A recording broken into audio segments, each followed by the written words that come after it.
Hi, so I promised I'd give a little breakdown on how I make an image like this. The software I use is Procreate, which you can get for an iPad, using brushes and textures that I bought from True Grit Texture Supply, which I'd highly recommend. They have some really cool stuff. This in particular was made with the Craft Tone pack. That's Kraft tone. But yeah, I'm not gonna do like a whole time lapse or anything, but I'll show you the basic steps and layers. So, right off the bat at the top here, you can see there's a highlight layer and two texture layers. Oh, shoot, sorry, I still have one of these visible. There we go. So yeah, there's a highlight layer and two texture layers. The highlight layer just makes it look like there's light reflecting off of the paper, and the texture is the paper texture. I have two layers like that just so that it looks really aged and old. But yeah, so first thing first, started with a sketch layer, which you can see there. Just drew it out with a little pencil brush and made it pretty light so that I could ink over it.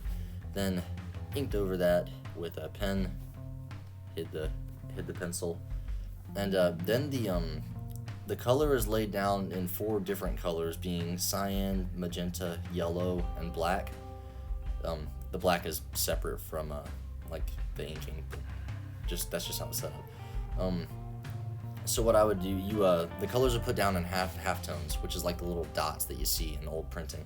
So I would put down the cyan colors, and it would look like that. You can see the dots vary in size and thickness depending on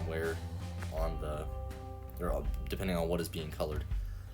Then I'd add in magenta. You can kind of start to see what's happening. Yellow. Then finally black, and I think I also cheated and added some white highlights as masks to block the halftones from going through in a few areas. But yeah, that's the basis for all of this. You can see if I hide different layers, it shows different combinations of colors. But then once all of the colors are down, a really important step in making this look authentic is to weather it, and just to make it look like the paper has really been through a lot. So I do that by adding just texture, like white textures and brushes as clipping masks over top of the line work and color layers. So for instance, here's the layer, or the weathering over the black layer, the line work layer. You can see makes it a bit transparent. You can see some cyan and other colors peeking through there. Really makes it look like it's been through a lot. Then adding one over the black color layer, that doesn't do much. Weathering over the yellow layer, that's also a bit more subtle. No.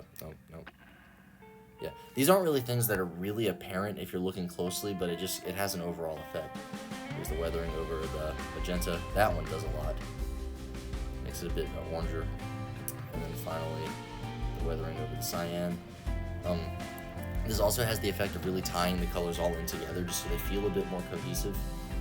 I also have a couple of I think it's called ink transfer layers, where I've kind of just put like a little bit of magenta and cyan haze over parts of the image, just to make it look like it's been rubbing up against other paper and maybe transferring some ink around.